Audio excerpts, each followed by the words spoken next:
चलो, तो सारी चीजें सेटिंग हो चुकी हैं। मुझे लगता है कि सारी चीजें आवाज वगैरह क्लियर आ रही है।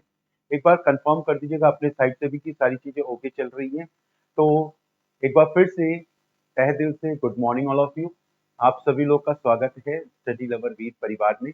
मैं हूं मनीष गुप्ता। सुबह 6 बजे एक बार फिर से आप सभी लोगों के साथ कनेक्टेड हो चुका हूं।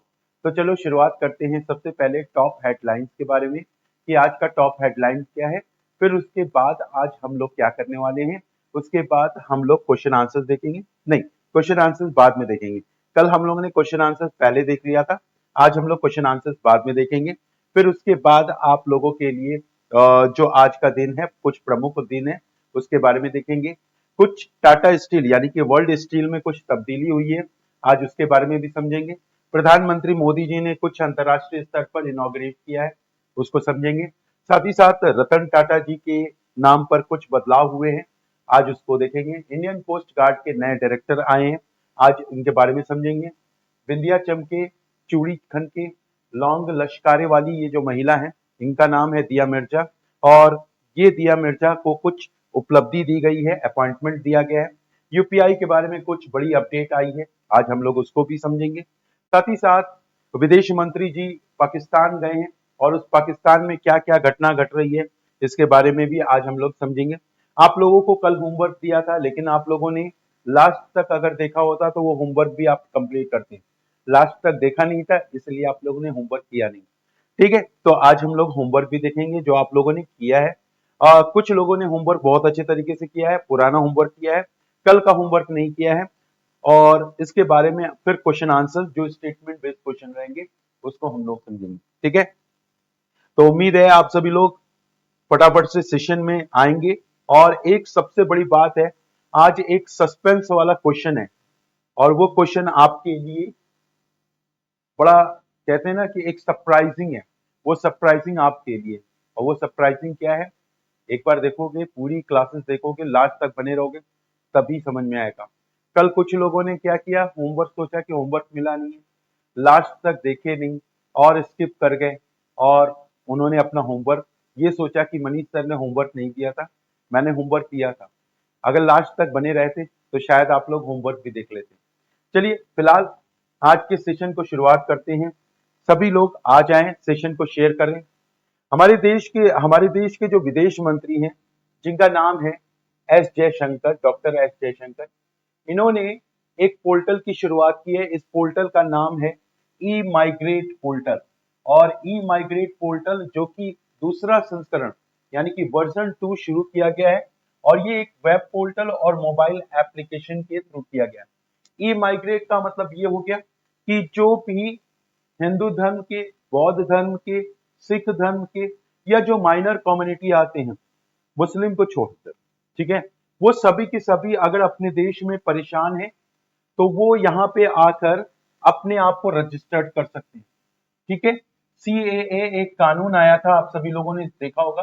तो सीएए कानून यानी कि जो माइग्रेशन सीए एक्ट आया था, उस एक्ट के तहत यहाँ पे लोगों को बुलाया जाएगा, कहा जाएगा कि भैया आ जाओ, आप अपने देश में परेशान हो रहे हो, हम आपकी परेशानी नहीं झेल सकते, आप भारत में आइए, आपका स्वागत है। जैसे अभी अभी हाल फिलहाल में आप लोगों ने देखा था कि एक पाकिस्तानी 78 साल के जो नागरिक हैं उनको गोवा का नागरिक बनाया गया था। ठीक है, ठीक उसी तरीके से ई माइग्रेट क्या है, ई माइग्रेट उन रिफ्यूजीज के लिए भी है जो माइग्रेट करते हैं। ये पोर्टल उनके लिए भी है जो एक प्रदेश से किसी दूसरे प्रदेश में जाते हैं। एक देश से किसी दूसरे देश में तो जाते ही हैं, साथ ही साथ ये एक प्रदेश से किसी दूसरे प्रदेश में भी जाकर बसते हैं। ये ई माइग्रेट वर्जन 2 का पोर्टल लगाया गया। आप सभी लोग, बड़ी चर्चा हुई थी जब अभी विधानसभा चुनाव हुआ है हरियाणा में और क्या कहते हैं जम्मू कश्मीर में। साथ ही साथ जो लोकसभा चुनाव हुआ था उसमें भी बहुत बड़ा मुद्दा बना था जातिगत गणना। जो जातिगत गणना, जैसे कि मान लो कोई हिंदू है तो हिंदू के धर्म के आधार पर नहीं, जाति के आधार पर जनगणना की जाएगी। जैसे कि यादव हो गए, ब्राह्मण हो गए, ठीक है, कायस्थ हो गए, या वैश्य हो गए, या फिर आपके जो शूद्र हो गए। तो ये सारी की सारी चीजें आपकी एक जातिगत गणना के आधार पर, बड़ा पॉलिटिक्स भी हुआ था इस पर। राहुल गांधी जी चाहते हैं, कांग्रेस चाहती है कि भाई जातिगत गणना हो, जातिगत गणना के आधार पर लोगों को, सरकार को पता चल सके कि कितनी जातियां रह रही हैं और किस आधार पर रह रही हैं, जिससे कि उनका वोटिंग पावर बढ़ सके। फिलहाल यहाँ पे अगर देखा जाए तो तेलंगाना भारत का तीसरा ऐसा राज्य बन चुका है जो जातिगत गणना कराने के लिए आगे बढ़ चुका है। जातिगत गणना इन द सेंस, आपको पहले ही बताया, जैसे कि यादव, ब्राह्मण या जो भी कैटेगरीज आती हैं उनको एक तरह से कैटेगराइज करना। तो तेलंगाना तीसरा ऐसा राज्य बन चुका है कास्ट बेस्ड पर जातिगत गणना कराने के लिए। पहला राज्य आंध्र प्रदेश बना था, दूसरा राज्य आपका बिहार बना था और तीसरा राज्य तेलंगाना बन गया। ठीक है, चलिए आगे देखते हैं। यहाँ पे अगला, हिंदुस्तान एरोनॉटिक्स लिमिटेड को, इसके बारे में हम लोगों ने बहुत अच्छे तरीके से चर्चा की थी। हिंदुस्तान एरोनॉटिक्स लिमिटेड जो है 14वां महारत्न कंपनी बन चुका है। इसके बारे में हम लोगों ने बहुत अच्छे तरीके से चर्चा की थी। डब्ल्यूएचओ की तरफ से 19वां international conference of drug regulatory authority की जो चेयरमैन या चेयरमैनशिप दी गई है वो जेपी नड्डा साहब को दी गई है।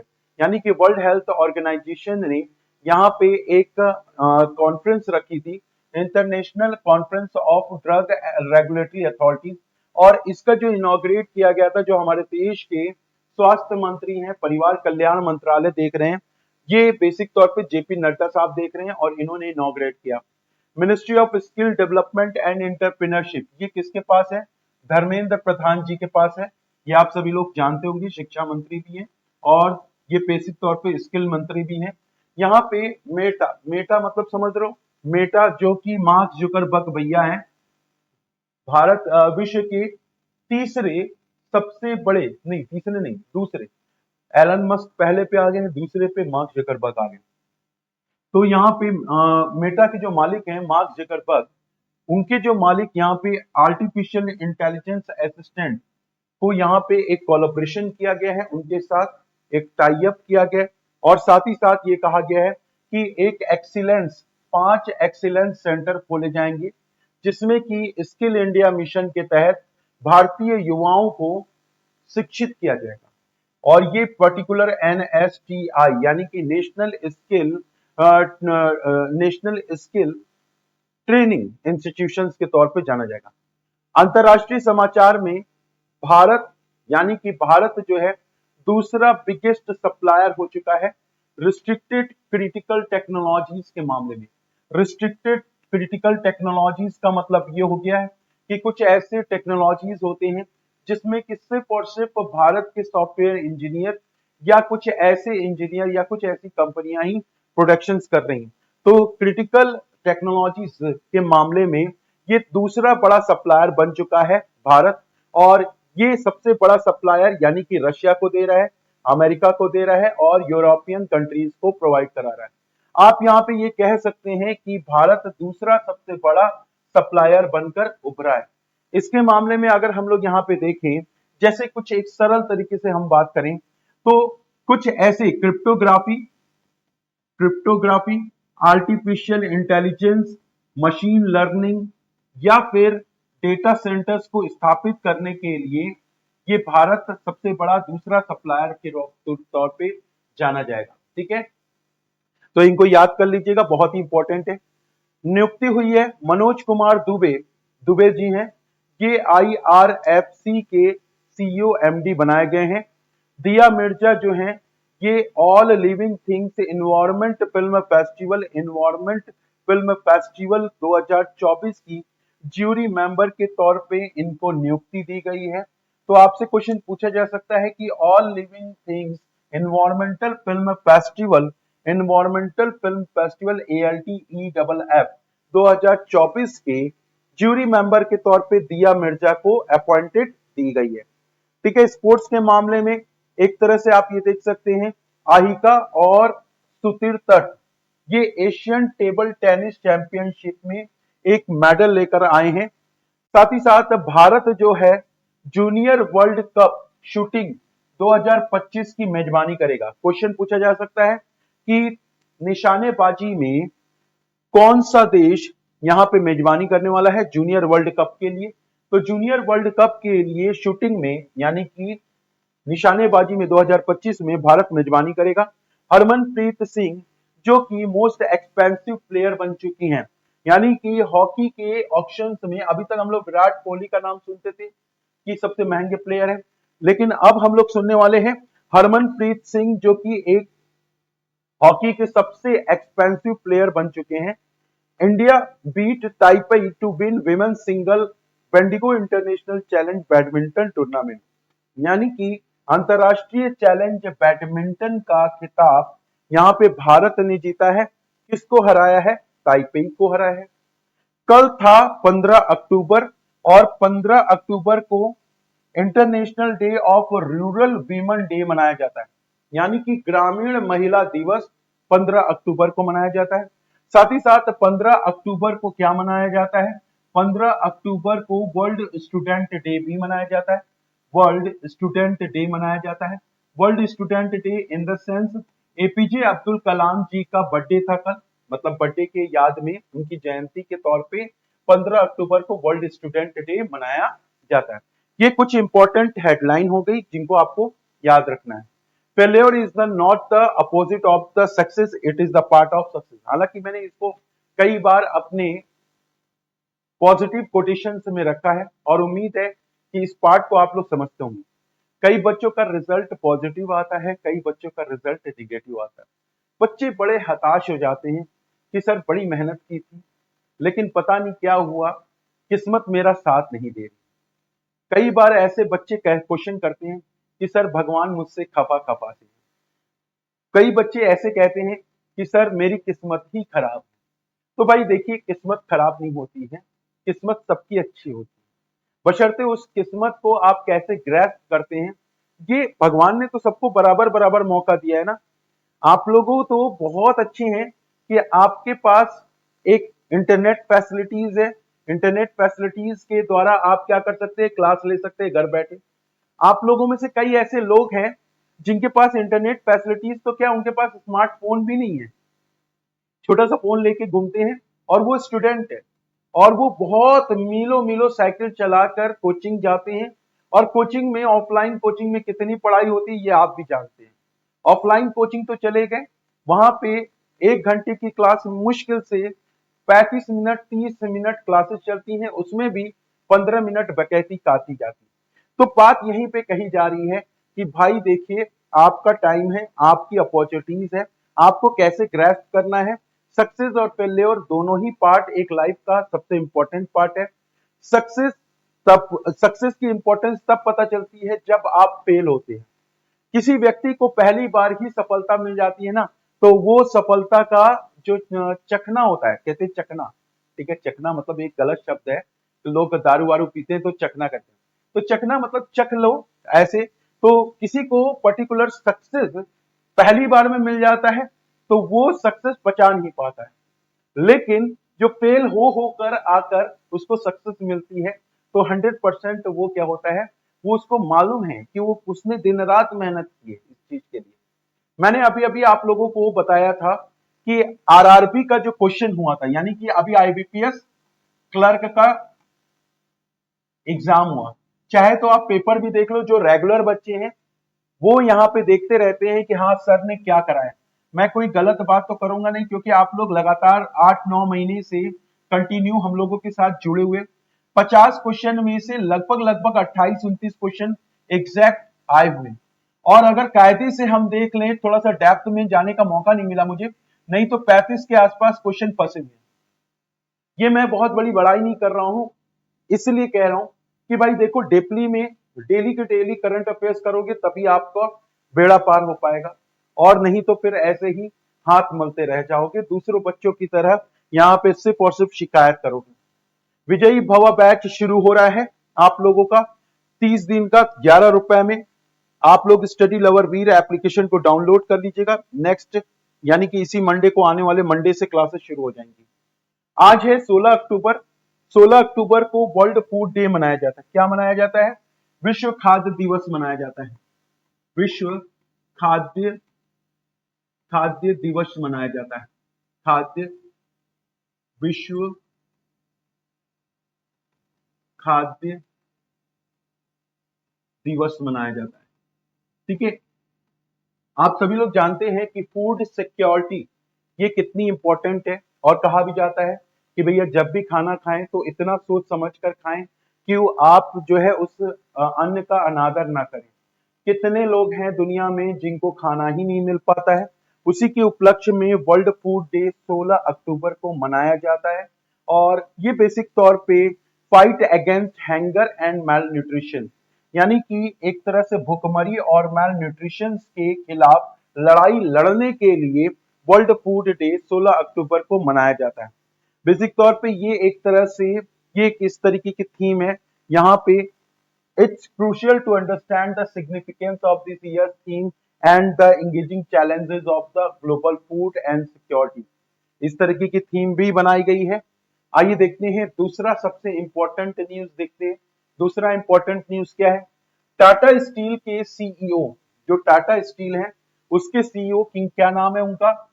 टीवी नरेंद्रन वर्ल्ड स्टील के चेयरमैन के तौर पे इनको बनाया गया। क्या बनाया गया?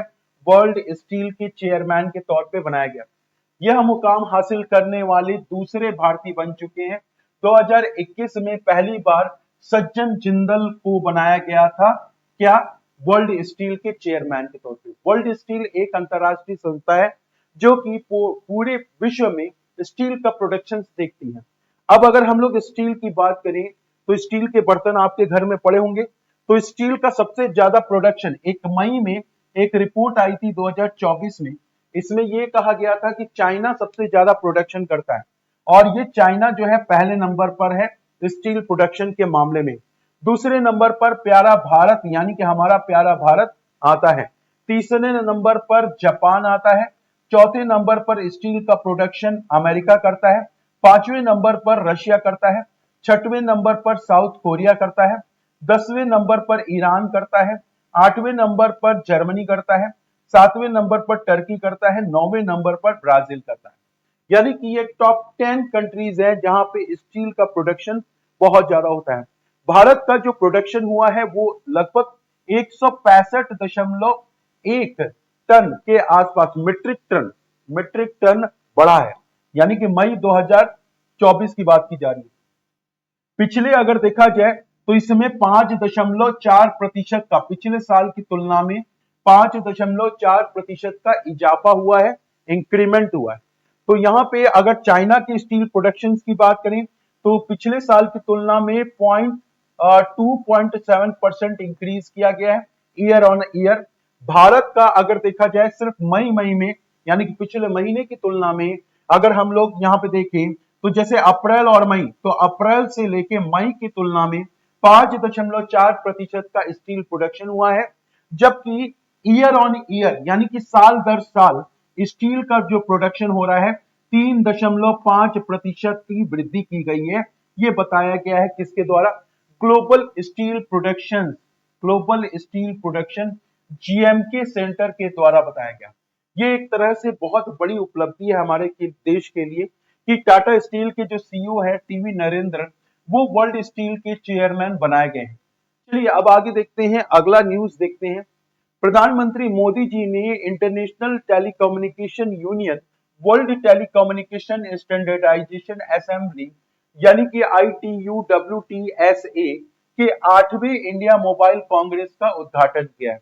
इसमें यहाँ पे बात की गई है कि इस अंतरराष्ट्रीय स्तर के ITU-WTSA के मामले में 190 से ज्यादा देश पार्टिसिपेट किए हैं, और 190 से अधिक देशों में 3000 इंडस्ट्रियलिस्ट जो हैं वो पार्टिसिपेशन किए गए। यहाँ पे पॉलिसी मेकर्स और टेक्निकल एक्सपर्ट आए हुए हैं, और ये अपना एक तरह से इंटरनेशनल टेलीकम्युनिकेशन यूनियन एक अंतरराष्ट्रीय संस्था है। और अंतरराष्ट्रीय स्तर पर आप सभी लोग जानते हैं कि जो टेलीकम्युनिकेशन है, जैसे कि हमारे देश में क्या कौन है, अगर हम लोग देखें try telecom regulatory authority of India, तो ये क्या करता है?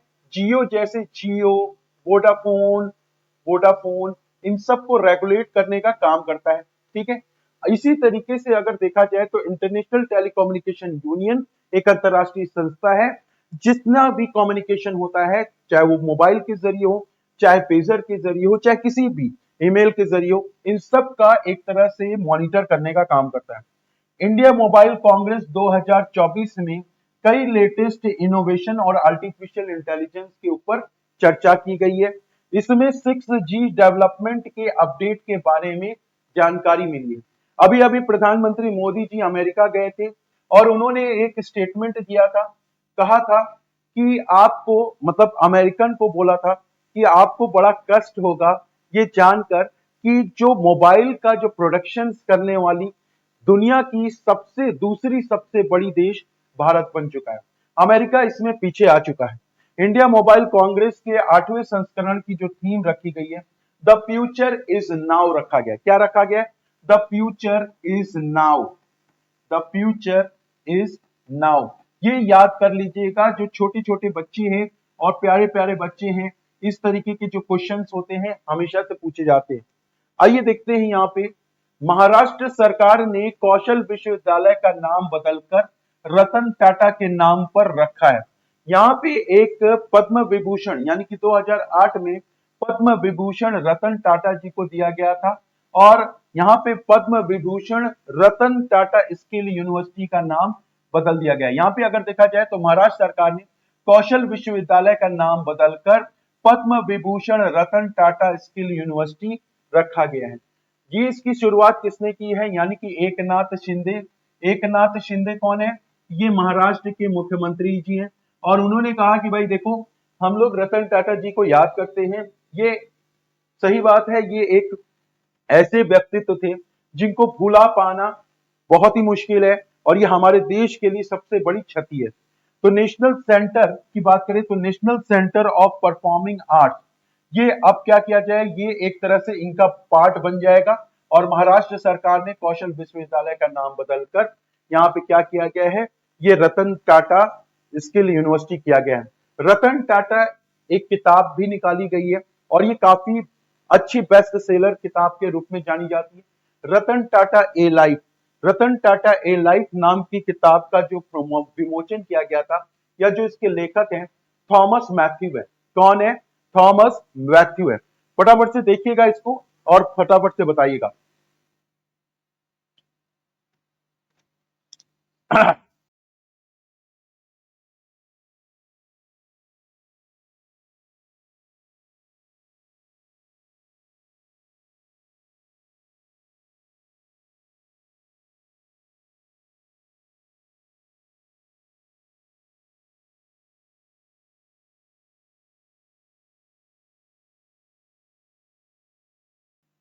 ठीक है, चले आते हैं अब नेक्स्ट की तरफ। एस परमेश जो है वो न्यू डायरेक्टर जनरल बनाए गए हैं। एस परमेश को न्यू डायरेक्टर जनरल बनाया गया है। किस संस्था का? Indian coast guard. यानी कि आप सभी लोग जानते होंगे कि नौसेना में एक ऐसा इंपॉर्टेंट इंडियन कोस्टल गार्ड होता है जो समुद्र के किनारे, आप देखते होंगे कभी कभी जो मछुआरे होते हैं किसी दूसरे देश की तरफ चले जाते हैं या जो मैरीटाइम बाउंड्रीज होती हैं उसको लांग जाते हैं, तो यहाँ पे वही जो है इंडियन कोस्टल गार्ड जो है पकड़ पकड़ कर लेकर आते हैं, आओ भैया आओ, तुमको इधर आओ, उधर कहाँ भाग रहे हो। तो उसी के तरीके से अगर देखा जाए तो new director general S Paramesh को बनाया गया। एस परमेश, ठीक है। चलो आगे देखते हैं। यहाँ पे दिया मिर्जा को एएलटी पर्यावरण फिल्म महोत्सव 2024 के लिए ज्यूरी सदस्य के तौर पे नियुक्ति दी गई है। बिंदिया चमके चूड़ी खन के लौंग लश्कारे वाली जो है ये एक्ट्रेस हैं और ये इन्वायरमेंटल एक्टिविस्ट के तौर पे भी जानी जाती हैं। यानी कि ये पर्यावरण के मामले में काफी एक्टिव रहती है। ठीक है, इन्होंने अपने घर में बहुत अच्छा बगीचा बना के रखा हुआ है, इसीलिए इनको इन्वायरमेंट एक्टिविस्ट कहा जाता है। ठीक है, इनको एक बार जब ये एशिया के तौर पे जानी जाती थी, यानी कि इनको जब मिस इंडिया बनाया गया था तो उस वक्त इनको पेटा का भी ब्रांड एम्बेसडर बनाया गया था। पेटा इन द सेंस जो जो जानवर होते हैं ना, पशु, उनके संरक्षक के तौर पे बनाया गया था। All living things environmental film festival ALTEFF 2024 जो है शेड्यूल्ड किया जाएगा 22 नवंबर से लेके 8 दिसंबर के बीच में, और इस उत्सव का जो आयोजन होगा 72 फिल्में यहाँ पे पर्यावरण से संबंधित आएंगी और उनके ज्यूरी मेंबर के तौर पे दिया मिर्जा को बनाया गया है। चलिए यहाँ पे तो बातें होगी दिया मिर्जा की। नवी नाम की एक एनबीएफसी है, नॉन बैंकिंग फाइनेंशियल कंपनीज है, ठीक है। इन्होंने five spot in UPI ranking for second time. Navi ने दूसरी बार यूपीआई रैंकिंग में 5वां स्थान हासिल किया है। यानी कि एक तरह से एक फिनटेक कंपनी है और इसके जो को फाउंडेड किए गए थे सचिन बंसल के द्वारा को फाउंडेड किया गया था। और एक प्रकार से आप ये कह सकते हैं कि नवी नाम की एक कंपनी है जो कि यूपीआई के ट्रांजैक्शंस के मामले में 5वें नंबर पर आते हैं। अब सबसे इंपॉर्टेंट क्या है यहाँ पे? इंपॉर्टेंट ये है बच्चा कि यूपीआई, आजकल यूपीआई से रिलेटेड बहुत सारे क्वेश्चन आपके बैंक के एग्जाम में, एसएससी के एग्जाम में, साथ ही साथ यूपीएससी के एग्जाम में पूछा जा रहा है। तो एक छोटी सी बात जानकारी याद कर लीजिएगा कि यूपीआई को रेगुलेट कौन करता है? यूपीआई को regulate regulated by RBI, reserve bank of India. UPI को ऑपरेटेड कौन करता है? तो operated by national payment corporation of India. National payment corporation of India जो कि रिजर्व बैंक ऑफ इंडिया और इंडियन बैंकिंग एसोसिएशन, इन दोनों संस्थाओं की एक स्पेशल डिवीजन कंपनी के तौर पे जानी जाती है। अगर हम लोग एनपीसीआई की बात करें तो एनपीसीआई को सन 2008 में बनाया गया था और यूपीआई को कब बनाया गया था? 2016 में बनाया गया था। एनपीसीआई बेसिक तौर पे इसके बहुत सारे प्रोडक्ट हैं, जैसे आप ये कह सकते हैं UPI, Aadhaar enabled payment services, FASTag, national financial switch, national automated clearing house, Bharat interface money, Bharat bill payment services, ये सभी की सभी जो हैं आपके एनपीसीआई के प्रोडक्ट है। यानी कि एक और प्रोडक्ट है जो कि रुपे कार्ड प्रोडक्ट भी एनपीसीआई का ही है। तो आप ये कह सकते हैं कि ये एनपीसीआई के प्रोडक्ट है और ऑपरेट किसके द्वारा किए जाते हैं? National payment corporation of India के द्वारा किए जाते हैं। National payment corporation of India का हेडक्वार्टर कहाँ पे है? बंबई में है। इसके जो चेयरमैन हैं उनका क्या नाम है? उनका नाम है नॉन एग्जीक्यूटिव चेयरमैन कह सकते हैं, नॉन एग्जीक्यूटिव चेयरमैन, और इनका नाम है अजय कुमार चौधरी। अजय कुमार चौधरी, ये फैक्ट याद करना जरूरी है। हाँ सर, याद करना जरूरी है, 1 नंबर का सवाल है, हम लोग इसको मिस नहीं कर सकते। सीईओ एमडी कौन है? सीईओ एमडी इनका नाम है दिलीप असबे। अभी अगर हम लोग बात करें तो यहाँ पे एनपीसीआई के 3 सब्सिडरीज हैं और इंपॉर्टेंट सब्सिडरीज हैं। वो कौन कौन सी सब्सिडरीज हैं जरा देखिएगा। एक तो एनपीसीआई इंटरनेशनल, याद हो गया है आप लोगों को? एनपीसीआई इंटरनेशनल के सीईओ कौन है? रितेश शुक्ला है। कौन है? रितेश शुक्ला है। ठीक। अगर आपसे कहा जाए कि ये बताइए कि एनपीसीआई बिल पेमेंट सिस्टम, इसके सीईओ एमडी कौन है? नुपुर चतुर्वेदी है। कौन है? नुपुर चतुर्वेदी है। अगर आपसे ये पूछा जाए कि ये बताएं कि एनपीसीआई का जो तीसरी सब्सिडी अभी अभी हाल फिलहाल में बनाया गया, जिसको हम लोग भीम सर्विसेज लिमिटेड कहते हैं, भीम सर्विसेज लिमिटेड कहते हैं, इनका नाम है नटराजन करके है, नटराजन, ठीक है, नटराज या नटराज करके है इनका नाम, ठीक है, पूरा नाम याद नहीं आ रहा है। तो फिलहाल 3 सब्सिडरीज हैं national payment corporation of India की, इनको याद करना जरूरी है, 100% याद करना जरूरी है। यहाँ पे यूपीआई के बारे में मैंने बताया आप लोगों को कि अभी अभी यूपीआई की जो लाइट सेवा है, अगर हम लोग यहाँ पे देखें तो यूनिफाइड पेमेंट इंटरफेस की अभी अभी अगर बात करें, कहाँ गया भाई? ओ बेटा जी, किस्मत की हवा कभी गरम कभी नरम, कभी गरम गरम कभी नरम नरम, कभी गरम नरम नरम गरम। यहाँ पे अगर बात करें तो अभी अभी मॉनेटरी पॉलिसी कमेटी की अभी बैठक हुई थी। इसमें आरबीआई के जो गवर्नर हैं उन्होंने क्या बताया कि यूपीआई लाइट की ट्रांजैक्शन लिमिट बढ़ा दी गई है। कितनी बढ़ा दी गई भाई?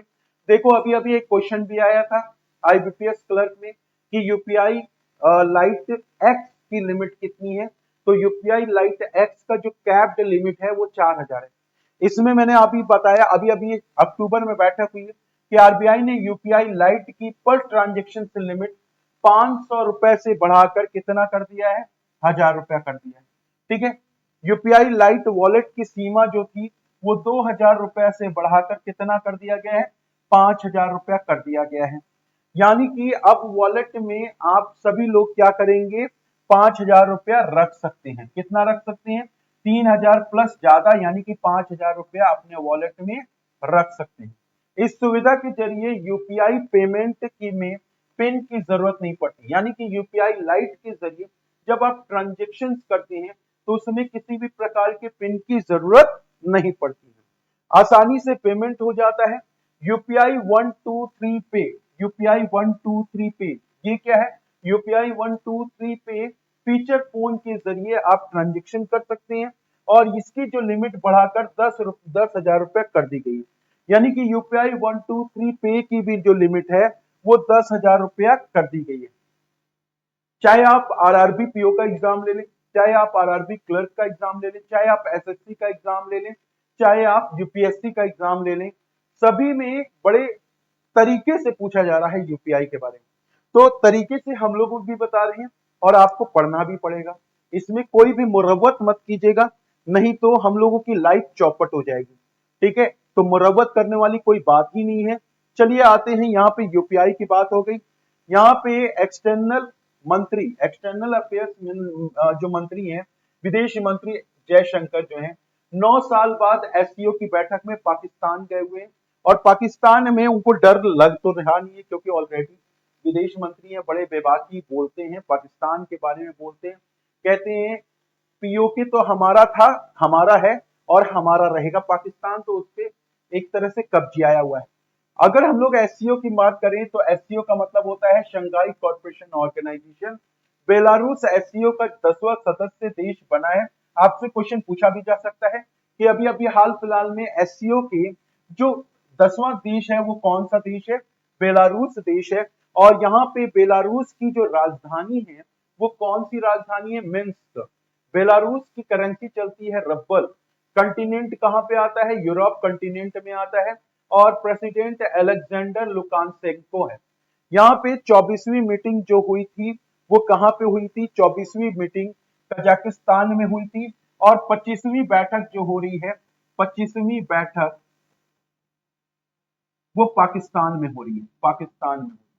ठीक है, तो इनको याद कर लेना, कुछ इंपॉर्टेंट चीजें हैं कि ये 25वीं बैठक पाकिस्तान में और 24वीं बैठक कजाकिस्तान के अस्ताना में की गई। कजाकिस्तान के जो राष्ट्रपति हैं जिनका नाम है कासिम जोमार्ट ताकयोव, इन्होंने मेजबानी की थी और पाकिस्तान के जो राष्ट्रपति हैं प्रधानमंत्री, उन्होंने यहाँ पे मेजबानी की है। संघाई कॉर्पोरेशन ऑर्गेनाइजेशन के बारे में जान जाइएगा कि स्थापना 15 जून 2001 में की गई थी। एससीओ का हेडक्वार्टर बीजिंग में है। 10 एस्टैब्लिश कंट्रीज है। कौन कौन से सदस्य देश हैं? यहाँ पे ईरान हो गया, चीन हो गया, भारत हो गया, कजाकिस्तान हो गया, किर्गिस्तान, पाकिस्तान, रूस, तजाकिस्तान, उज्बेकिस्तान और बेलारूस हो गया। 10वां देश कौन सा बना है? बेलारूस हो गया। 2023 में कौन सा देश एससीओ का सदस्य देश बना था? ईरान बना था। साथ ही साथ पर्यवेक्षक देश भी हैं, यानी कि भविष्य में एससीओ के मेंबर बन जाएंगे। भैया अफगानिस्तान को ही क्यों लिया गया पता नहीं, मुझे तो नहीं मालूम कि अफगानिस्तान को एससीओ बंदूक बंदूक लेकर जाएंगे। जितने भी सदस्य देश के विदेश मंत्री जो पार्टिसिपेट करेंगे डर जाएंगे। ठीक है, तो तालिबान पूरा कब्जा किया हुआ है। तालिबान वहां पे क्या कर रहा है? एक तरह से रूल कर रहा है। मंगोलिया को भी यहाँ पे पर्यवेक्षक देश के तौर पे बनाया जाएगा। कल मैंने आप लोगों को क्वेश्चन पूछा था और आप लोगों ने सोचा था कि सर ने होमवर्क दिया ही नहीं। बड़े मजे की बात है, मैंने लास्ट में दिया था। आप लोग, कई लोग क्या थे कि बीच में स्किप करके निकल गए थे, लेकिन एकदम लास्ट में मैंने होमवर्क दिया था और आप लोगों को लगा कि मनीष सर ने होमवर्क दिया ही नहीं। कल जाके देख लीजिएगा, मैंने होमवर्क दिया था। India was the dash best performing major global market during the first half of financial year 2024-2025। वित्तीय वर्ष 2024-2025 की पहली छमाही के दौरान भारत कौन से नंबर पर सर्वश्रेष्ठ प्रदर्शन करने वाला प्रमुख वैश्विक बाजार बना है? यानी कि वैश्विक बाजार का मतलब पूरी तरीके से बाजारीकरण के मामले में भारत दूसरे नंबर पर आ रहा है, ठीक है। और ये फर्स्ट हाफ यानी कि अप्रैल से लेके सितंबर के बीच की कहानी है। तो अप्रैल से लेके सितंबर के मामले में वैश्विक बाजारीकरण के मामले में भारत जो है दूसरे नंबर पर आ चुका है। ये होमवर्क दिया था। और यहाँ पे पहले नंबर पर अगर देखा जाए तो हांगकांग है, यानी कि वैश्विक बाजारीकरण के मामले में पहले नंबर पर हांगकांग है, दूसरे नंबर पर भारत है। फिर उसके बाद India was the second best performing major global market during the first of financial year after Hong Kong, यानी कि हांगकांग यहाँ पे पहले नंबर पर है। फिर उसके बाद तीसरे नंबर पर सिंगापुर है, चौथे नंबर पर अमेरिका है और पांचवें नंबर पर चाइना है। ये 5 बेस्ट परफॉर्मिंग बेस्ट मार्केट वाले देश बने हुए हैं, ठीक है। इसके अलावा आप लोगों ने अपने मन से बहुत अच्छा होमवर्क किया है, इसको अप्रिशिएट किया जा सकता है, जिसमें कि योगेंद्र का नाम आता है। योगेंद्र ने क्या बताया भाई? योगेंद्र ने कहा है कि 9,600 करोड़ प्रधानमंत्री ने अमृत और अमृत 2.0 राष्ट्रीय स्वच्छ गंगा मिशन और गोवर्धन योजना के तहत 9,600 करोड़ रुपए से अधिक की लागत वाली कई स्वच्छ और सफाई परियोजना की आधारशिला रखी है। स्वच्छता के लिए सबसे महत्वपूर्ण जन आंदोलनों में से एक स्वच्छ भारत मिशन के शुभारंभ ने 10 साल पूरे होने के उपलक्ष्य में प्रधानमंत्री नरेंद्र मोदी जी ने 2 अक्टूबर को 155वीं जयंती के अवसर पर विज्ञान भवन नई दिल्ली में आयोजित स्वच्छ भारत दिवस 2024 कार्यक्रम में भाग लिया। श्री मोदी जी ने 10,000 करोड़ रुपए की अलग अलग स्वच्छ और सफाई का शुभारंभ रखा। इनमें अमृत और अमृत 2.0 राष्ट्रीय स्वच्छ गंगा मिशन और गोवर्धन योजना के तहत अलग अलग परियोजनाएं भी शामिल की गई थी। स्वच्छता ही सेवा 2024 का विषय स्वभाव स्वच्छता संस्कार स्वच्छता। यहाँ पे इस तरीके से लव यू भी बोल दिया इसने, आई लव यू बेटा। चलो, यहाँ पे रजनी ने यहाँ पे अपने नोबेल पुरस्कार के बारे में बता दिया इन्होंने कि sir thank you sir so much for a lot effort for us, मुझे होमवर्क नहीं मिला, तुम बीच में छोड़ के चली गई थी इसीलिए तुमको होमवर्क नहीं मिला। आई हो एक बार प्रेजेंट लगा दो सभी लोग। यहाँ पे नोबेल प्राइज 2024 के फिजिक्स में जी जे यानी कि हमने आपको बताया था कि जीजे है, जियो जॉन या जॉफरी जॉन यहाँ पे फिजिक्स के विनर्स हैं। लिटरेचर के मामले में हांगकांग को बनाया गया है। इकोनॉमिक्स में डैरन सीमन और जेम्स को बनाया गया है किस तरीके से, और केमिस्ट्री में डेविड और जॉन को बनाया गया है। पीस में एक ऑर्गेनाइजेशन है जापान की, नियॉन हिदियांग को दिया गया है। और मेडिसिन और फिजियोलॉजी के क्षेत्र में विक्टर एम्ब्रोज और गैबरी रुक्कून को दिया गया। चलो बहुत बढ़िया। इतना डेप्थ में आप लोगों से अनुरोध है कि जो बच्चे होमवर्क नहीं करते हैं एटलीस्ट कमेंट सेक्शन में जाके इनको अप्रिशिएट कर दिया कीजिए, जय हिंद लिख दिया कीजिए, थैंक यू फॉर, क्योंकि ये बहुत मेहनत करते हैं बच्चे। और ये आप लोगों के लिए तो मेहनत, अपने लिए तो मेहनत कर ही रहे हैं, आप लोगों के लिए भी मेहनत कर रहे हैं। क्यों कर रहे हैं? क्योंकि आप सभी लोग देख सके इनका कमेंट कि इतनी मेहनत करके ये लोग लिख रहे हैं, इतने फैक्ट्स को याद कर रहे हैं और आपको भी याद करा रहे हैं, ठीक है। आप गूगल पे सर्च करोगे, इससे अच्छा इनके कमेंट को अप्रिशिएट कर दिया करो। चलो क्वेश्चन आंसर्स देखते हैं। क्वेश्चन आंसर्स में सबसे पहला क्वेश्चन आंसर आ रहा है, यहाँ पे देखिएगा कि which of the following point is are correct with the respect to the Maldives president doctor Mohamed Muizzu. मेरी नजर में ये बिन पेंदी का लोटा है। क्या है? मेरी नजर में बिन पेंदी का लोटा। या फिर आप एक ऐसे थाली में रख लीजिए, उसमें या तो बैगन रख लीजिए और बैगन को ऐसे ही से नचाइए। क्या होता है? बैगन कभी इधर भागता है कभी उधर भागता है। तो बैगन क्या होता है? ये एक तरह से बैंगनी है, ठीक है। क्यों भाई? इसके बारे में मैं क्या ही बोलूं। अभी आप लोगों ने कुछ समय पहले देखा होगा तो फरवरी मार्च में इतना ज्यादा इसने भारतीयों के लिए और भारत के मतलब भारत की जो नीति थी उसको कटाक्ष करके ये चाइना के पास भाग गया। चाइना से जैसे ही इसको पैसा मिल गया वहां से तुरंत अब भागकर प्रधानमंत्री मोदी जी के शरण में आ गया और कह रहा है कि भैया हमें पैसा दे दो, हमें चलाना है अपना देश। छोटा सा टापू है और इस टापू के बेस पर ये उछलता रहता है। बस इसकी एक प्लस पॉइंट क्या है ना, यानी कि मालदीव की प्लस पॉइंट ये है कि ये चारों तरफ, यानी कि अगर देखा जाए पैसिफिक ओशन के चारों तरफ घिरा हुआ है, मतलब जो बॉर्डर होता है, मैरीटाइम सिक्योरिटीज होती है, ये इसके अंतर्गत आएगा। तो मैरीटाइम सिक्योरिटीज कितना इंपॉर्टेंट होता है ये आप देख सकते हैं। तो मालदीव प्रेसिडेंट डॉक्टर मोहम्मद मोइजू जो है भारत के यात्रा पर थे। India will undertake the repairs and refit of the Maldives coast guard ship MCGS Huravee, a patrol vessel which was gifted by India.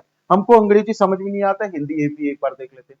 Bharat Maldives तटरक्षक जहाज पूर्वी की मरम्मत का कार्य करेगा, जो एक गश्ती पोस्ट है जिसे भारत ने 2006 में मालदीव को उपहार दिया था। वाह, ठीक है, इसको कहते हैं जिस थाली में खाना उसी थाली में छेद करना। चलिए आगे देखते हैं। प्रधानमंत्री मोदी जी और मोहम्मद जुइजू ने संयुक्त रूप से मालदीव के हाधालू एटोल में हनी माधु अंतरराष्ट्रीय हवाई अड्डे पर नए रनवे का उद्घाटन किया। जी हाँ, ये बात तो सही है। रिजर्व बैंक ऑफ इंडिया ने मालदीव मौद्रिक प्राधिकरण के साथ 500 अमेरिकी डॉलर का, ना पापा ना, यहाँ पे 400 हो जाएगा, तो 400 अमेरिकन डॉलर के 30 बिलियन रुपए के साथ यहाँ पे मुद्रा स्वैप समझौता किया है। तो ये तीसरा वाला गलत है, पहला और दूसरा सही है, तो केवल ए और बी, ना मुन्ना ना, तो ये हो गया यहाँ पे। तो डॉक्टर मोहम्मद मोइजू जो कि प्रेसिडेंट है मालदीव के, वो भारत की यात्रा पर आए थे और कुछ सिग्निफिकेंट माइलस्टोन बनाया गया भारत और मालदीव के बीच में। और अगर देखा जाए तो ये पहली बार ऐसा था कि जो ऑफिशियल विजिट हुआ था यहाँ पे प्रेसिडेंट का, भारत में आकर चाय पानी समोसा नाश्ता करके गए थे। ठीक है, ये इकोनॉमिक कोऑपरेशन को बढ़ावा देने के लिए, साथ ही साथ सिक्योरिटीज यानी कि मैरीटाइम सिक्योरिटी और साथ ही साथ कल्चरल कनेक्शंस को बनाने के लिए किया गया। मालदीव क्या सार्क मेंबर देश है? मालदीव जी हाँ सार्क मेंबर देश है। मालदीव सार्क मेंबर देश में आता है। सार्क में टोटल कितने देश आते हैं? 8 देश आते हैं, जिसमें कि मालदीव भी है। अभी अगर हम देखें कि यहाँ पे सॉलिडिफाई इंडिया और मालदीव की जो संबंध है, भारत की जो नेबरहुड फर्स्ट यानी कि जो भारत की जो पॉलिसी है, यानी कि पड़ोसी पहला, ठीक है, नेबरहुड फर्स्ट पॉलिसी के साथ सागर स्कीम की शुरुआत की गई। सागर विजन है क्या? Security and growth for all in the region. Sagar का फुल फॉर्म भी पूछा जा सकता है कि भारत का जो सागर विजन है, वो सागर विजन का फुल फॉर्म क्या है? Security and growth for all in the region. ठीक है, तो इस तरीके से यहाँ पे मोइजू साहब यहाँ पे देख लिया जाए, ये है मोइजू साहब, इनको मैं बैंगन बुलाता हूँ प्यार से। ठीक है, अगर ये मेरी आवाज तो पहुंचेगी नहीं, ठीक है, आप लोग तो पहुंच नहीं रही, इन तक कैसे पहुंचेगी? तो मालदीव के जो राष्ट्रपति है मोहम्मद मोइजू, कैपिटल है माले, करेंसी है रुपया। ठीक है, इस तरह की छोटी छोटी जानकारी आपको मालूम होनी चाहिए। साथ ही साथ यहाँ पे अगर हम लोग देखें मालदीव के बारे में कि राष्ट्रपति मोइजू को सोमवार को राष्ट्रपति भवन में औपचारिक स्वागत किया गया था। इस दौरान उन्हें गॉर्ड ऑफ ऑनर भी दिया गया था प्रधानमंत्री मोदी जी की मौजूदगी में। मोइजू राजघाट स्थित महात्मा गांधी जी की समाधि पर फूल चढ़ाकर आए थे।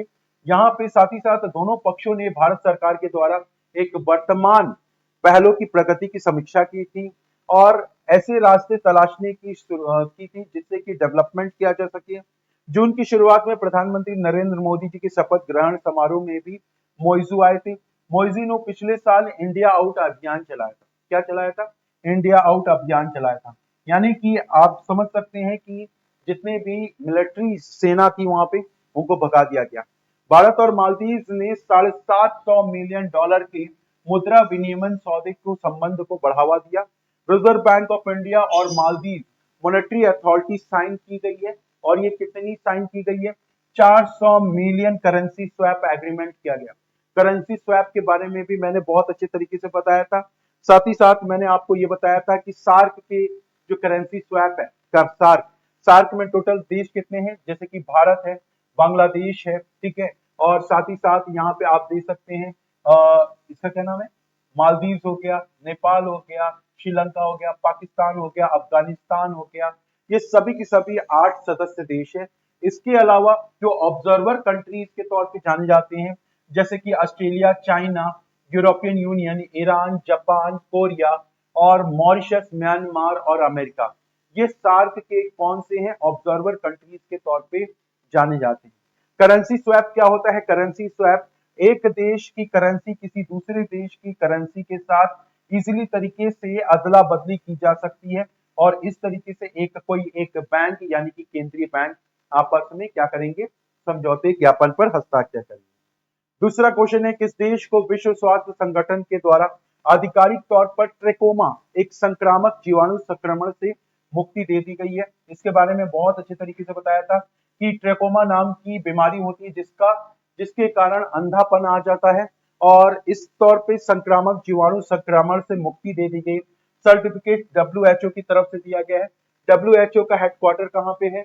डब्ल्यूएचओ का हेडक्वार्टर जिनेवा में है। इसके जो अध्यक्ष है जिनका नाम है टेड्रोस एथनम और इसकी 7 अप्रैल 1948 को 1948 को बनाया गया था। 7 अप्रैल को विश्व स्वास्थ्य दिवस इसी के उपलक्ष्य पे मनाया जाता है। विश्व स्वास्थ्य दिवस इसी के उपलक्ष्य पे मनाया जाता है। तो इस तरीके से भारत जो है एक संक्रामक जीवाणु संक्रमण से मुक्त देश बन चुका है। नेक्स्ट क्वेश्चन है, चलिए आइए देखते हैं। What is the position of India at the Global Hunger Index 2024 with a score of 27.3? Global hunger index 2024 में 27.3 स्कोर के साथ भारत स्थान क्या है? इसके बारे में भी हम लोगों ने बताया था। ये क्वेश्चन आंसर एक तरह से आप ये कह सकते हैं कि एक रिवीजन हो रहा है। तो अगर हम लोग ग्लोबल हंगर इंडेक्स भुखमरी के मामले में यहाँ पे 27.3 स्कोर के साथ भारत का स्थान कितना है, ये क्वेश्चन पूछा जा रहा है। तो भारत का स्थान कितना है भाई? 105वां देश है। यानी कि आप ये कह सकते हैं कि जो भारत जो है ग्लोबल हंगर इंडेक्स यहाँ पे 19वां संस्करण रिपोर्ट निकाला गया और इस तरीके से जो थीम रखी गई थी, how gender justice can advance climate resilience and zero hunger. India को 105वां यानी कि 127 देशों में 105वीं पोजीशन मिली है और ये टोटल स्कोर कितना गेन किया है? 27.3 स्कोर गेन किया है। साथ ही अगर हम लोग देखें यहाँ पे पर्टिकुलर जीएचआई के मामले में सबसे नीची कैटेगरी में कौन सा देश है? सबसे नीची कैटेगरी में अफगानिस्तान आता है, यानी कि वहां पे बड़ी सीरियस कैटेगरी है। तो यहाँ पे 42 जो देश हैं वो एक सीरियस कैटेगरी में आ रहे हैं और वो सीरियस कैटेगरी में अगर देखा जाए वो कौन सा देश है जहां पे भुखमरी सबसे ज्यादा है? पाकिस्तान, यानी कि 109वीं कंडीशन पे, यानी कि 109वें स्थान पर। हमसे सिर्फ और सिर्फ चार स्थान नीचे। ठीक है, तो ग्लोबल हंगर इंडेक्स जो कि बेसिक तौर पे इंटरनेशनल ह्यूमैनिटेरियन एजेंसीज के द्वारा निकाला जाता है, इंटरनेशनल ह्यूमैनिटेरियन एजेंसीज के द्वारा निकाला जाता है और जीएचआई एक मेजरमेंट रखा गया। मैंने आप लोगों को बताया था कि इंडिया की जो है 105वीं रैंक है ग्लोबल हंगर इंडेक्स के मामले में। पाकिस्तान हमसे नीचे है। श्रीलंका और बांग्लादेश की जो हालत है हम लोगों से बेहतर है। यानी कि ग्लोबल हंगर इंडेक्स 2024 की लिस्ट में भारत 127 देशों में 155 पे 105वें नंबर पर है। पिछले साल 125 देशों में 111वें नंबर पर था। किसमें? 125वें देश में 111वें नंबर पर था और इस साल 127 देश है तो 127 देश में 105वें नंबर पर है। ठीक है, तो थोड़ी सी हालत हम लोगों की सही हुई है। अभी अगर देखें तो सबसे अगर देखा जाए तो हंगर इंडेक्स के मामले में भारत जो है कुपोषित आबादी के मामले में 13.7%, 5 से कम उम्र के बच्चे जिनकी हाइट कम है 35.5% है, 5 साल से कम उम्र के बच्चे जिनका वजन कम है 18.7% है, 5 साल की उम्र से पहले जान गंवाने वाले बच्चे कौन है? 2.9%। यानी कि सिर्फ भूख से मरने वाले बच्चों की संख्या यहाँ पे बताई जा रही है। यहाँ पे south Korea 34.4, Afghanistan 30.8, Papua new Guinea 30.8 score gain किया है, पाकिस्तान 27.9 और भारत 27.3।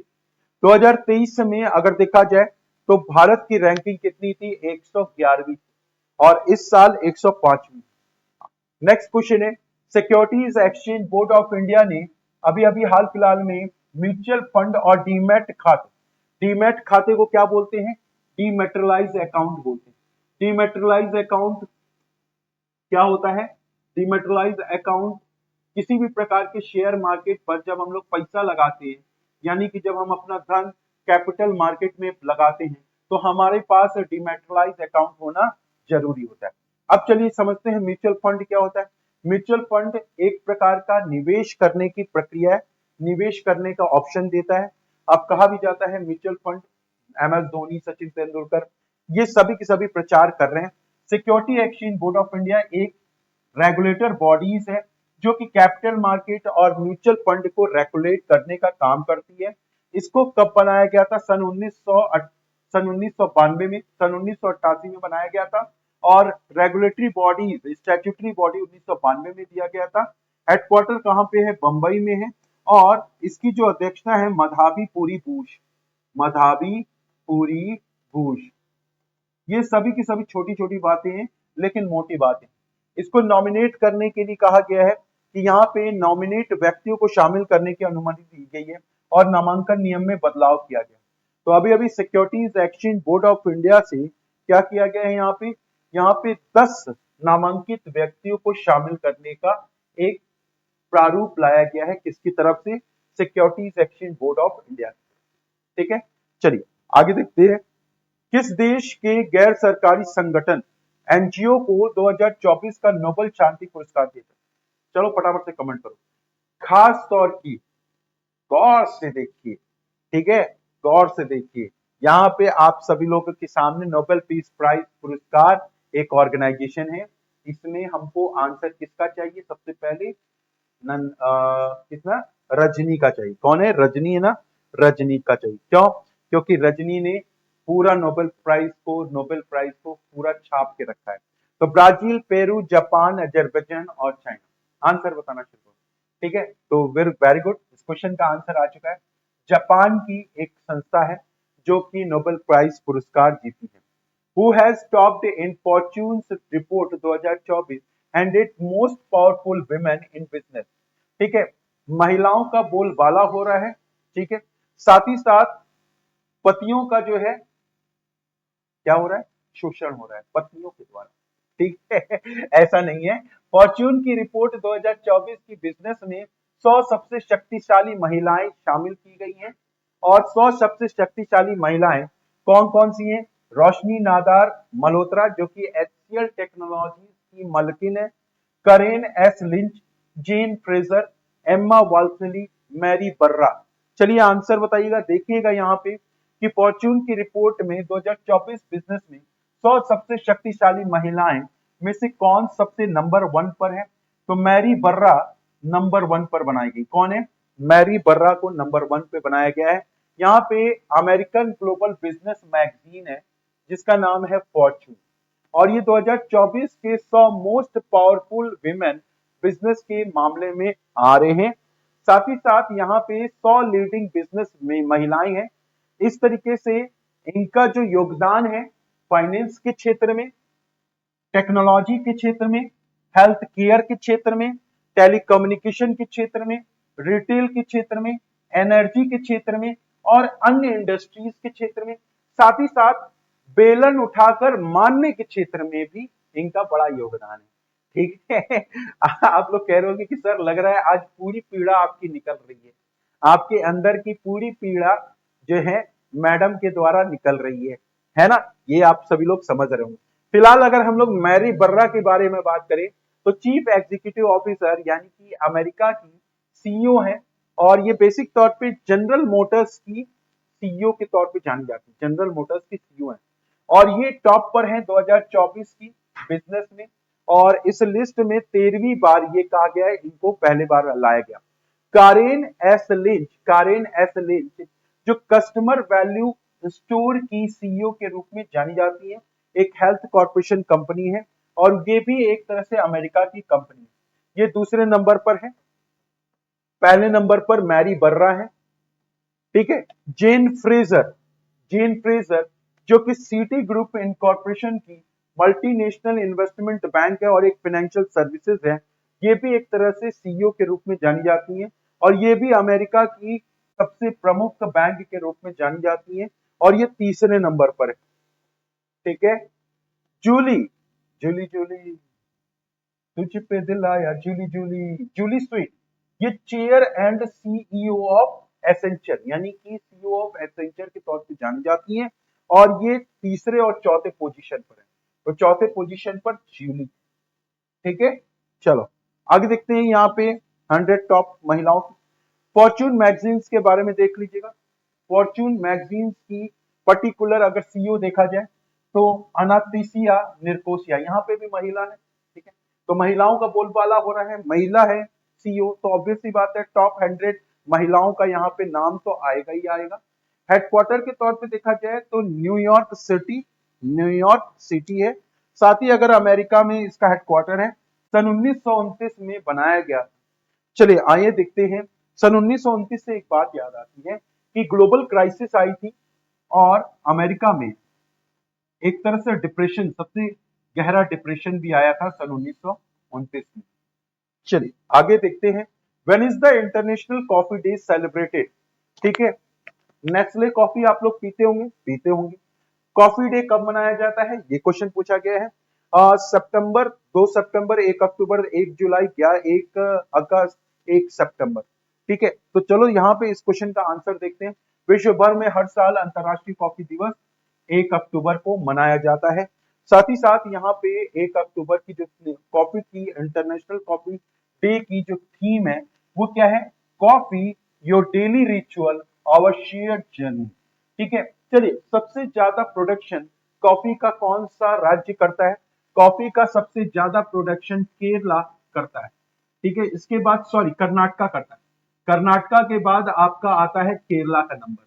तो कर्नाटका केरला में सबसे ज्यादा कॉफी का प्रोडक्शन होता है। तो सबसे ज्यादा कॉफी का प्रोडक्शन कौन सा राज्य हमारे देश में करता है? तो कर्नाटका हो जाएगा, कर्नाटका। ठीक है, अभी coffee your daily ritual our shared journey के तौर पे जाना जाता है। 1 अक्टूबर 2015 से यहाँ पे मनाया गया। इंटरनेशनल कॉफी ऑर्गेनाइजेशन के द्वारा इसको बराबर हर साल मनाया जाता है। साथ ही साथ कॉफी प्लांट जो है इथियोपिया में अगर देखा जाए और मिडिल ईस्ट में सबसे ज्यादा बनता है। यूरोप में 15वीं सेंचुरी में कॉफी का इजाद किया गया था और उसके बाद कॉफी का चस्का लग गया लोगों को। ठीक है, और इसके बाद ये अगर देखा जाए तो दो प्रकार की कॉफी आती है, एक तो अरेबिका और एक तो रोबस्टा। हम लोग जो बेसिक तौर पे जो पीते हैं नेस्ले की कॉफी या बूस्ट की कॉफी या फिर ब्रू की कॉफी, वो रोबस्टा वाली कॉफी पीते हैं। अरेबिका वाली जो कॉफी आती है वो बड़ी महंगी आती है। टॉप 5 जो कॉफी प्रोडक्शन कंट्रीज हैं इसमें पहले नंबर पर ब्राजील आता है, दूसरे नंबर पर वियतनाम आता है, तीसरे नंबर पर कोलंबिया आता है। ठीक है, ये सभी के सभी। चौथे नंबर पर इंडोनेशिया आता है, पांचवें नंबर पर इथियोपिया आता है।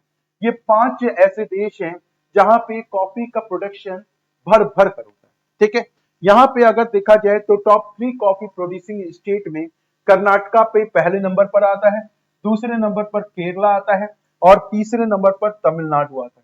तो यहाँ पे अगर आप देखें तो कॉफी का भी प्रोडक्शन इन 3 राज्यों में होता है हमारे देश में। इंटरनेशनल कॉफी ऑर्गेनाइजेशन के द्वारा ही कॉफी डे 1 अक्टूबर को मनाया जाता है। एग्जीक्यूटिव डायरेक्टर कौन है? वनुसिया नुगिरिया। ठीक है, वनुसिया नगुरिया। हेडक्वार्टर कहाँ पे है? लंदन में है। इस ऑर्गेनाइजेशन की स्थापना सन 1963 में हुई। ठीक है, देखो कॉफी कलर का जैकेट भी पहनी है, कॉफी कलर का इनका चेहरा भी है और कॉफी बीन से मैच भी करता है। तो इनका चेहरा याद कर लो, ये कॉफी बीन्स है और इनका नाम है वनुसिया नुगिरा, वनुसिया नुगिरा। चल आगे देखते हैं। यहाँ पे 1 अक्टूबर को एक और डे मनाया जाता है जो वर्ल्ड वेगन डे के तौर पे मनाया जाता है। ठीक है, वर्ल्ड वेगन डे 1 अक्टूबर से लेके 1 नवंबर के बीच में मनाया जाता है। साथ ही साथ वर्ल्ड वेजिटेरियन डे 1 अक्टूबर को मनाया जाता है। ठीक है, जो आप लोग शाकाहारी अपनाते हैं। वन्य जीव संरक्षण के महत्व और भारत की समृद्धि जैव विविधता की रक्षा के बारे में जागरूक बढ़ाने के लिए भारत भर में हर साल वन्य जीव सप्ताह कब मनाया जाता है? When is the wildlife week annually observed across India to raise awareness about the importance of wildlife conservation and protecting India's rich biodiversity? मई 2025 से लेके मई 25 से लेके 31, 1 अगस्त से लेके 7 अगस्त, 25 अगस्त से लेके 29 अगस्त, 2 अक्टूबर से लेके 8 अक्टूबर, 22 सितंबर से लेके 28 सितंबर। तो इस क्वेश्चन का आंसर क्या हो जाएगा? 2 अक्टूबर से लेके 8 अक्टूबर के बीच में क्या मनाया जाता है? यहाँ पे वाइल्ड लाइफ वीक एनुअली मनाया जाता है। हर साल आप कह सकते हैं कि वन्य जीव संरक्षण के महत्व को बढ़ावा देने के लिए सप्ताह के तौर पे इसको मनाया जाता है। किस बैंक ने आसान जीएसटी भुगतान की सुविधा के लिए माल और सेवा यानी कि जीएसटी पोर्टल के साथ एक कोलैबोरेशन किया है? जीएसटी के रिगार्डिंग एक क्वेश्चन आया था, आपसे क्वेश्चन पूछा जा सकता है कि जीएसटी डे कब मनाया जाता है? जीएसटी डे 1 जुलाई को मनाया जाता है। पहली बार जीएसटी का अनावरण हमारे देश में कब किया गया था? सबसे पहले 2017 में किया गया था। विश्व में जीएसटी को अपनाने वाला पहला देश कौन सा था? विश्व में जीएसटी को अपनाने वाला पहला देश फ्रांस था। जीएसटी काउंसिल जो होता है वो किस मंत्रालय के अंतर्गत आता है? मिनिस्ट्री ऑफ फाइनेंस के अंतर्गत आता है। जीएसटी काउंसिल के अध्यक्ष कौन से होते हैं? जीएसटी काउंसिल के जो प्रेसिडेंट होते हैं वो मैडम निर्मला सीतारमण जी हैं, जो कि वित्त मंत्री हैं। तो कोई भी वित्त मंत्री बनेगा निर्मला सीतारमण, निर्मला सीतारमण कोई भी वित्त मंत्री बनेगा तो जीएसटी काउंसिल की बैठक होगी। इस साल जो अक्टूबर में यानी कि सितंबर अक्टूबर में जीएसटी काउंसिल की जो बैठक हुई थी वो कौन सी बैठक हुई थी? 54वीं बैठक हुई थी, 54 बैठक हुई।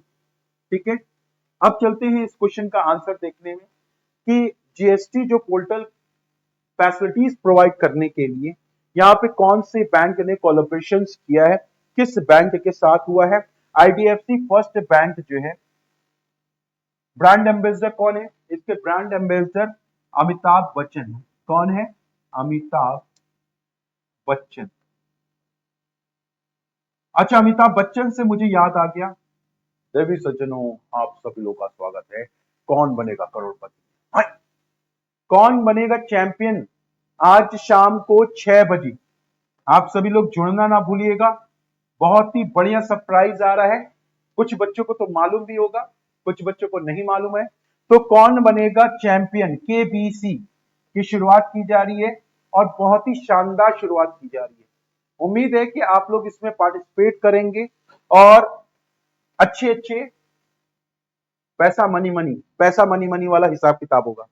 चलिए, name the artificial intelligence model that was built by Meta to generate video and audio from text prompt. उस आर्टिफिशियल इंटेलिजेंस का नाम बताएं या मॉडल का नाम बताएं जो जिसे मेटा के द्वारा टेक्स्ट प्रॉम्प्ट से वीडियो और ऑडियो उत्पन्न करने के लिए बनाया गया था। ठीक है, पिक्स जैन, मूवी जैन, सीने जैन, वीडियो जैन, नेक्स्ट जैन। तो इस क्वेश्चन का आंसर क्या हो जाएगा? आर्टिफिशियल इंटेलिजेंस मॉडल का नाम बताना है जिसे मेटा टेक्स्ट प्रॉम्प्ट से वीडियो और ऑडियो उत्पन्न करने के लिए बनाया गया। इनका क्या नाम है? मूवी जैन नाम है। ठीक है, मूवी जैन। मेटा यानी कि अगर देखा जाए मार्क जुकरबर्ग भैया है, ये मार्क जुकरबर्ग भैया फेसबुक के मालिक हैं। शुरुआत में इसको फेसबुक के नाम से जाना गया। फेसबुक, अगर देखा जाए फेसबुक, व्हाट्सएप, व्हाट्सएप, ठीक है, इंस्टाग्राम, ये सभी के सभी प्रोडक्ट किसके हैं? मेटा के। ठीक है, चले आगे देखते हैं। Who has received the prestigious cricketer for wild life conservation service award from protecting forest. वनों की रक्षा के लिए प्रतिष्ठित cricketer for wild life conservation service award किसे मिला? क्रिकेटर का मतलब जानते हो? झिंगुर। ठीक है, झिंगुर गुर्र जो रात को आवाज करता है। ये अवार्ड किसको दिया गया है? साबू वर्गीस को दिया गया। किसको दिया गया? साबू वर्गीस को ये वाइल्ड लाइफ कंजर्वेशन अवार्ड दिया गया। Padmaja Naidu Himalayan zoological park Darjeeling के रेड पांडा संरक्षण, प्रजनन और संवर्धन कार्यक्रम को किस पुरस्कार के लिए चुना गया है? AABC conservation award, world conservation award, CPAWS conservation award, वाजा conservation award, Ramsar wetland conservation award. तो चलिए देखते हैं इस क्वेश्चन का आंसर क्या हो जाएगा। Red panda conservation, breeding and augmentation के लिए यह अवार्ड दिया गया है वाजा कंजर्वेशन अवार्ड के रूप में। किसे दिया गया है? पद्मजा नायडू को दिया गया, जो कि एक हिमालयन जूलॉजिकल पार्क में रेड पांडा को बचाने के लिए बहुत अच्छा काम कर रही हैं। ठीक है, चलो आगे देखते हैं। यहाँ पे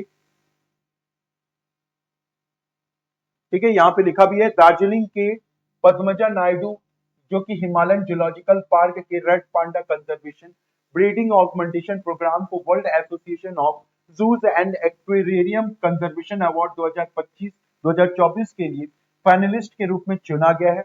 ये अगर देखा जाए, ये कई विश्वविद्यालय और भारत सरकार के साथ आवास बहाली के लिए परियोजनाओं पर सहयोग कर रही हैं। 2022 और 2024 के बीच में पश्चिम बंगाल के सिंगालीला नेशनल पार्क में बंदी नेशनल लाल पांडा छोड़े गए थे, जिसमें 7 मादाएं और 2 नर थे। वहां पे क्या किया गया, कंजर्वेशन किया गया। साथ ही साथ यहाँ पे वाजा पुरस्कार के जो विजेता की घोषणा 7 नवंबर 2024 को ऑस्ट्रेलिया के तारुंगा चिड़ियाघर में 79 वाजा वार्षिक सम्मेलन में किया जाएगा। किस मंत्रालय ने अक्टूबर दिसंबर 2024 तिमाही के लिए सामान्य भविष्य निधि पर ब्याज दर की घोषणा की? यहाँ पे जनरल प्रोविडेंट फंड का परसेंटेज कितना चल रहा है? जनरल प्रोविडेंट फंड का जो परसेंटेज चल रहा है वो 7.1% चल रहा है।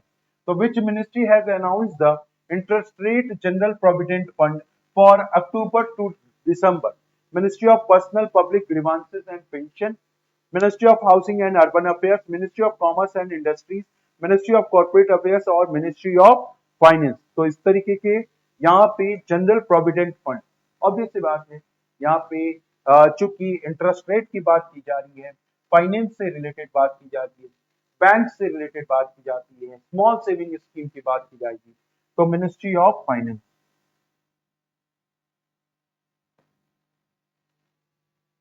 ठीक है, अब देखिएगा आप लोगों का होमवर्क है। देखो होमवर्क देख के जाना, ऐसा नहीं है कि आप लोगों ने कल दूसरा दूसरा होमवर्क कर लिया था, तो होमवर्क देख लो। कहा जा रहा है which country has received the Indian government RuPay card? किस देश को भारत सरकार का रुपे कार्ड प्राप्त हुआ है? आपको बताना है। मालदीव, भूटान, श्रीलंका, थाईलैंड और मलेशिया। और अगर आंसर मिल जाए तब आप जरूर ये बताइएगा कि इसके बारे में जितनी चीजें आज हमने बताई, आज ही के करंट अफेयर्स में ये मौजूद है, और आज और कल परसों 2-3 दिन से लगातार हम इसकी चर्चा कर रहे हैं। क्योंकि चर्चा कर रहे हैं तो एग्जाम में आएगा। आप लोगों ने अभी अभी देख लिया कि मैंने जो बताया, जो पढ़ाया, वही आ रहा है। चाहे आरआरबी पीओ की बात करें, चाहे आरआरबी क्लर्क की बात करें, चाहे एसएससी की बात करें, चाहे आपके आईबीपीएस क्लर्क की बात करें।